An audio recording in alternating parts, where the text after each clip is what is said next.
The great alien palace was silent, not the peaceful kind of silence, but the heavy kind.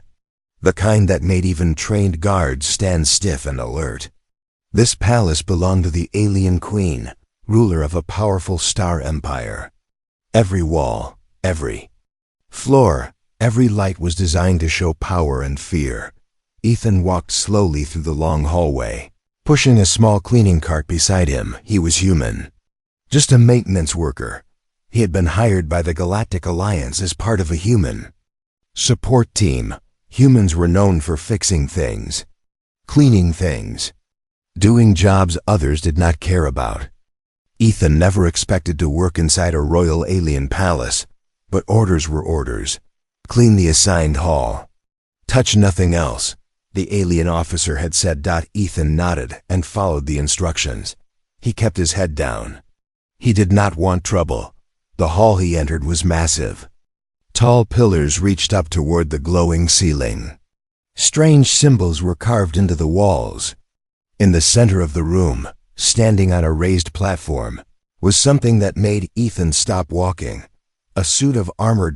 It was huge, dark, and beautiful. The metal looked old but powerful. Deep scratches covered the surface. Dried alien blood marked the edges. This armor had seen war. Ethan swallowed. He checked his task screen. This room was on the cleaning list. Dust had gathered on the floor. The air filters needed attention. Nothing mentioned the armor. He walked closer, careful, respectful. The armor stood alone, like a silent guard. Ethan noticed something that bothered him. Thick layers of dust covered the chest plate. Burn marks were still there, untreated. The armor looked neglected. That doesn't feel right, Ethan whispered to himself. In his mind, armor was not just equipment. Armor was something you respected. You cleaned it. You cared for it. That was how humans treated their soldiers. Ethan looked around. No guards.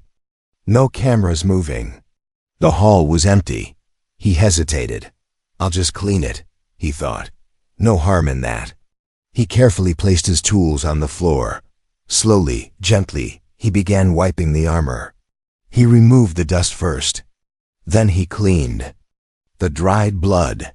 He used a soft cloth, making sure not to scratch the metal. As he worked, he felt something strange. A quiet feeling. Like the room itself was watching him. But Ethan did not stop. He polished the armor until it shined. The dark metal reflected the glowing lights above. The battle scars were still there, but now they looked honored, not forgotten. When he finished, he stepped back and nodded. There, he said softly. Much better. He packed his tools and turned to leave. The doors behind him opened. Ethan froze. Heavy footsteps echoed through the hall. Alien guards entered first, weapons ready. Then she walked in, the alien queen. She was taller than any human Ethan had ever seen. Her presence alone made the air feel heavier. Her eyes were sharp, ancient, and powerful. Every guard around her bowed instantly. Ethan did not move. His heart pounded in his chest. The queen's eyes went past him, straight to the armor. She stopped walking. The guards noticed it too. Their breathing changed. Some looked confused. Others looked afraid. The queen stared at the armor in complete silence. Seconds passed. Then more seconds. No one spoke. No one moved. Ethan slowly turned and followed her gaze. He looked at the armor. He had cleaned. Only then did he understand. Something was wrong. The queen took one slow step forward. Then another. Her eyes never left the armor. Her expression did not show anger. It did not show happiness. It showed shock. Ethan felt cold. I'm sorry, he said quickly. I was just cleaning the room. I didn't know, the queen raised one hand. Ethan stopped speaking instantly. The entire hall seemed to hold its breath. She finally looked at him. Her voice was calm, low, and dangerous. Human, she said. Do you know what it means when someone cleans a queen's armor? Ethan swallowed hard. No, Your Majesty. He answered honestly. The queen's eyes narrowed slightly. The guards tightened their grip on their weapons. The silence returned, and in that silence, the fate of humanity quietly changed. No one moved. The queen's question stayed in the air like a sharp blade. Ethan stood still, his hands slowly lowering to his sides. His mind raced, but his face showed only confusion. He truly did not understand what he had done. "I didn't mean any disrespect," Ethan said carefully. "I only thought the armor deserved care." The guards exchanged quick looks. Some stepped back. Others looked at Ethan as if he had just walked into his own execution. The queen turned away from him and faced her generals. "Clear the hall," she said. Her voice was calm, but it carried absolute command. The guards hesitated. "Now," she repeated. Every guard bowed and left the room in silence. The massive doors closed behind them, sealing Ethan alone with the most powerful being in the empire. Ethan's heartbeat was loud in his ears. Queen walked slowly around the armor. Her fingers hovered close to the polished surface, but she did not touch it. Her eyes traced every cleaned mark, every repaired edge. "It has not looked like this since my coronation," she said quietly. Ethan blinked. "I'm glad I can help," he said, unsure. The queen finally turned to face him. "You cleaned it without permission," she said. "Without fear, without asking who owned it." Ethan nodded. "I didn't think about ownership," he replied. "It was damaged. I fixed it." The queen studied him closely, not as a ruler, not as an enemy, but as a mystery among my people. She said, "The queen's armor is not decoration. It is identity. It carries oath, blood, and command." Ethan listened carefully. "Only one kind of being may clean it," she continued. Ethan's throat tightened. "Who?" She paused. "One who accepts responsibility for the queen's life." The words hit Ethan like a physical force. "I didn't accept anything," he said quickly. "I swear." "I know," the queen replied. "That was the most terrifying part." She knew. The doors opened again. 3 high-ranking alien generals entered, bowing deeply. "Your Majesty," one said urgently. "The council is aware. They demand judgment." The queen raised her hand again. "Explain," she ordered. The general took a breath. "The act is known. The human touched and cleaned your armor. Other species already whisper. They fear humans. Now believe they can claim royal bond." Ethan stared at the floor. "I never wanted this," he said softly. The queen turned to the generals. "Tell the council the truth. The human acted with ignorance." The generals hesitated. "That makes it worse," another said. "An unafraid human acting without knowledge is dangerous." Ethan looked up. "Dangerous?" he repeated. The queen nodded slowly. "Because you did not act from ambition," she said. "You acted from instinct." She stepped closer to Ethan. He could feel her presence like gravity. "You saw something important," she continued, "and chose to care for it. That is what humans do," Ethan said simply. "We take care of things." The room fell silent again. The queen's eyes widened just slightly. "That," she said quietly, "is what terrifies the galaxy about your species." She turned to the generals. "Leave us," she commanded. Again, they obeyed. When the doors closed, the queen faced Ethan once more. "You have placed me in danger," she said honestly. "And yet, you may have protected me more than any guard ever has." Ethan shook his head. "I'm just a cleaner." "No," the queen replied. "You are human." She walked back to the armor and finally placed her hand on it. "The council will demand your death," she said. "Other empires will demand explanation. They will ask why a human was allowed to perform a sacred act." Ethan swallowed hard. "What happens now?" he asked. The queen looked at him. "Now," she said, "I decide whether humanity is a threat or a shield." Outside the palace, across the stars, the story had already begun to spread. A human cleaned the Queen's armor, and the galaxy did not know whether to fear what came next or kneel before it. The news did not stay inside the palace. It never did. Within hours, whispers moved through space stations, war fleets, and alien courts. A single sentence spread faster than any signal. A human cleaned the Queen's armor. To humans, it sounded harmless. To aliens, it sounded impossible.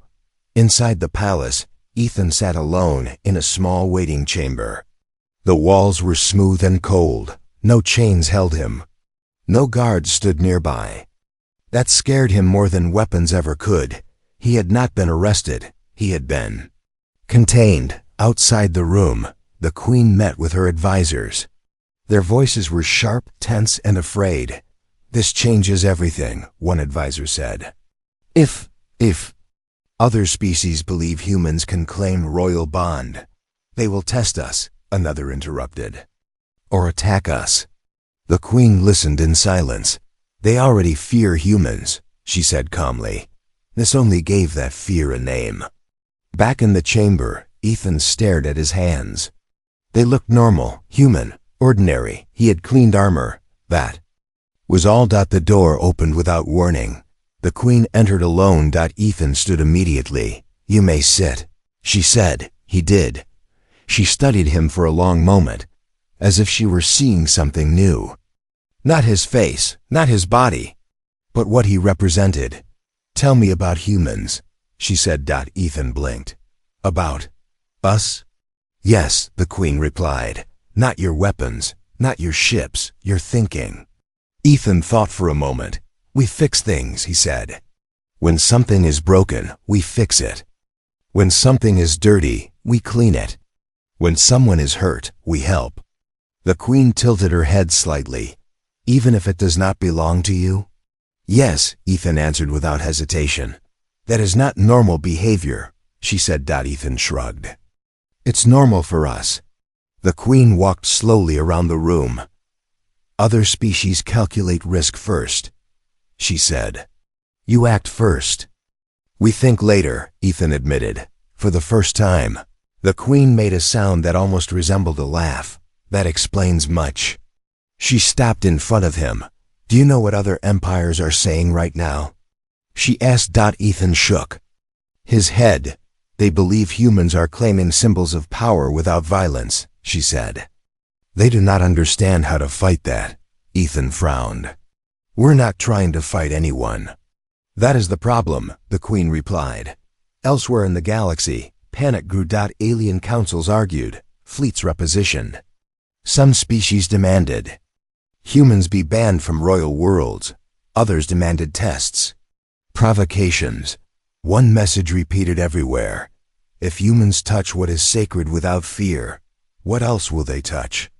Back in the palace, the Queen activated a display. Images of human history appeared. Soldiers cleaning weapons after battle. Medics treating wounded enemies. Civilians repairing broken monuments. "You honor objects," she said slowly. "Even after loss." Ethan nodded. "Because they mean something." The Queen's eyes darkened. "To us," she said, "meaning is protected by law, by ritual, by force." She turned off the display. "To you," she continued, "meaning is protected by action." Silence filled the room again. The Queen faced Ethan. "The council wants your execution," she said plainly. Ethan's breath caught, but he did not speak. "They say you are a symbol that cannot be allowed to exist." "And you?" Ethan asked quietly. "I see a truth they fear," she said. She leaned closer. "You did not clean my armor to claim me. You cleaned it because you saw value." "Yes," Ethan said simply. "That makes humans unpredictable," she said. "And dangerous." She straightened. "But it also makes you something else." Ethan looked up. "What?" The Queen's voice lowered. "Guardians." An alarm suddenly echoed through the palace. A sharp, urgent sound. The Queen's eyes narrowed.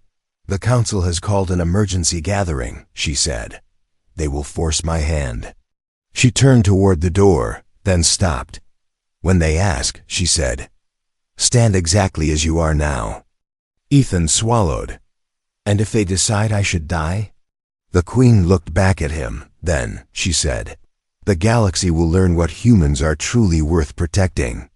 The doors opened. And Ethan walked forward, unaware that he was no longer just a man, he was a test. The council chamber was larger than any hall Ethan had ever seen. It was circular, with rising levels of stone seats carved into the walls. At the highest level sat the leaders of many alien species. Their eyes glowed, shifted, or reflected light in ways that made Ethan feel very small. He walked into the center of the chamber. No chains bound his hands. No guards pushed him forward. That alone confused the council. Why is the human not restrained? One voice demanded. He stands freely, another said. As if he belongs here. Ethan stood still. His back was straight. His hands were calm at his sides. He did not kneel. The alien queen entered last. The entire chamber went silent. She took her place on the highest seat, her presence pressing down on everyone like gravity. This trial is now open, she said. We judge meaning, not crime. Murmurs spread across the chamber. An elder alien rose first. Its voice was sharp and old. The human touched sacred armor, it said. That act alone demands death. Ethan did not speak. Another leader stood. Ignorance does not erase danger. Humans act without fear. That is why they must be controlled. Ethan finally looked up. With respect, he said calmly, I did not act without fear. I acted without hate. The chamber reacted instantly. Some gasped. Some hissed. The Queen raised her hand, allowing him to continue. I saw armor that mattered. Ethan said, I saw it damaged. I fixed it. That's all. That is not all, a general shouted. That armor carries royal bond. Ethan nodded slowly. Then maybe your bond is too weak if dust can break it. Silence hit the chamber like a weapon. The Queen's eyes narrowed, not in anger, but interest. You speak boldly for one facing execution, an elder said. Ethan took a breath. Humans don't bow when we don't understand the reason. That caused more unrest. The Queen stood. Enough, she commanded. She walked down from her seat until she stood beside Ethan. The size difference was clear, but so was something else. She did not tower over him. She stood with him. This human represents his species honestly, she said. No deception. No challenge, only action. One council member leaned forward. Then answer this, human. Would you clean the armor again, knowing its meaning? Ethan did not hesitate. Yes, he said. Shock rippled through the chamber. Why? Another demanded. Because respect doesn't change when rules appear, Ethan replied. If something matters, it matters. Fear doesn't decide that. The Queen turned to the council. This, she said, is why humans terrify you. She began to walk slowly around the chamber. They do not wait for permission to care, she continued. They do not protect symbols with distance. They protect them with presence. An elder rose angrily. Then humans will claim everything. No, the Queen replied. They will guard it. She stopped and faced the council. Our laws are built on fear of loss, she said. Human behavior is built on acceptance of responsibility. The chamber fell quiet. A new voice spoke, low and calculating. Then let the human prove it. Let him swear loyalty. Ethan shook his head. I won't swear something I don't understand. Gasps echoed. The Queen smiled slightly. He refuses. False vows, she said. Even when death is offered. She raised her voice. I make this judgment, she declared. The human will not be executed. Outrage exploded. This is madness. You invite chaos. You weaken the crown. The Queen raised her hand again. The trial is not over, she said. The human will stand as witness to his species. She turned to Ethan. You will walk freely among us, she said. And we will watch what you do next. Ethan nodded. Fair enough. The Queen faced the council one last time. If humans destroy what they touch, she said, then judge them later. She paused, but if they protect it. The sentence hung unfinished. The council chamber fell silent once more. And for the first time in galactic history, humanity was not on trial for war, but for what it chose to protect. The decision did not end the fear. It changed it. Across the palace, observers followed Ethan quietly. They did not speak to him. They did not stop him. They only watched. The Queen had ordered it herself. Let him move, she had said. Let you see what humans do when they are not chained. Ethan felt their eyes everywhere. He walked through halls where warriors trained. He passed rooms filled with ancient relics. He crossed gardens where alien nobles whispered as he passed. No one stopped him. That made them uneasy. Ethan noticed something else. Many things were broken, not shattered, not destroyed, just neglected. A cracked statue, a damaged control panel, a fallen banner left on the floor. He stopped at the statue. It showed an old alien leader, half covered in dust. The stone was cracked at the base. Ethan looked around. No guards nearby. He sighed softly and knelt down. Carefully, he cleaned the statue's face. He removed the dust from its eyes. Then he adjusted the base so it would stand firm again. He walked away without saying a word. Hidden observers recorded everything. In another hall, a young alien technician struggled with a broken console. Sparks jumped from the panel. Others watched but did nothing. It was not their role. Ethan paused. Need help? He asked gently. The technician froze. You're not supposed to touch that, the alien said nervously. Ethan smiled. It's already broken. He fixed the loose connection in minutes. The console powered back on. The technician stared. Ethan walked away again.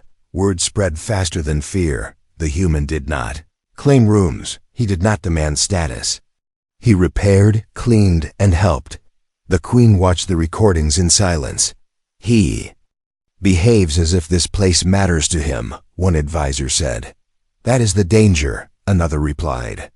He treats what is ours as worth caring for. The Queen leaned forward. No, she said. He treats it as fragile. She ordered new footage. Ethan sat alone in a resting chamber. He carefully cleaned his tools, wiping each one with care.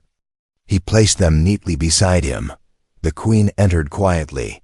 You are being observed, she said. I know, Ethan replied.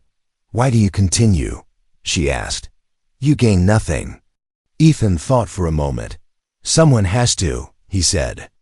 Simply, the Queen studied him. Humans repair even what they did not break, she said. Double quotes yes, Ethan answered. Because if we don't, it stays broken. The Queen turned away that night. She ordered a deep review of human history. Not wars, not victories, acts. Humans rebuilding cities after defeat. Soldiers carrying fallen enemies from battlefields. Engineers repairing foreign machines. Medics treating aliens who once tried to kill them. The pattern was clear. Humans did not protect power. They protected continuity. The next council gathering was tense. The Queen stood before them. You fear humans because they act without waiting for permission, she said. You believe this is weakness in our systems, one elder hissed. They will change us. Yes, the Queen replied. That is the truth. Silence followed. They do not seek crowns, she continued. They seek stability. They do not worship symbols. They maintain them, another council member spoke carefully. Then they will become necessary, the Queen nodded. Exactly. She turned back to Ethan. You did not clean my armor to bind me, she said. You cleaned it to preserve meaning. Ethan looked confused. Isn't that the same thing? The Queen paused. Then smiled. For us, she said, it never was. She raised her voice. I declare this truth, she announced. Humanity is not a conquering species. The council waited. They are a preserving species. The words echoed through the chamber. Fear shifted into something else. Respect. Ethan stood quietly as history moved around him. He did not cheer. He did not bow. He simply waited. And that, more than anything, convinced the galaxy humans were not here to take. They were here to make sure something remained. Asterisk. The chamber was filled beyond capacity. Delegates from dozens of star systems filled the great hall. Their ships crowded the skies above the palace. This was no longer a local matter. It was a galactic one. Ethan stood beside the queen, not behind her. That alone sent shock through the crowd. Whispers passed from one species to another. Why is the human standing so close? Is he protected? Is this a threat? The queen raised her hand. Silence spread slowly, unwillingly, but completely. You are here, she said, because you fear humanity. No one denied it. You fear what humans might take, she continued. What they might claim, what they might change. She turned and placed one hand on her restored armor, now displayed openly. This armor was not claimed, she said. It was cared for. Screens across the chamber activated. Footage played, Ethan cleaning the armor, repairing cracks, polishing scars without pride or demand. This act was not dominance, the queen said. It was responsibility. An elder delegate rose angrily. Then why does it terrify us? The queen met the elder's gaze. Because humans do not ask power for permission to act, she replied. They see value and move. Murmurs grew louder. She raised her voice. Humans do not conquer by force. They conquer by presence. The word conquer echoed sharply. Ethan shifted uncomfortably, but said nothing. The queen continued. They do not erase what exists. They preserve it. And that makes them dangerous only to those who rule through neglect.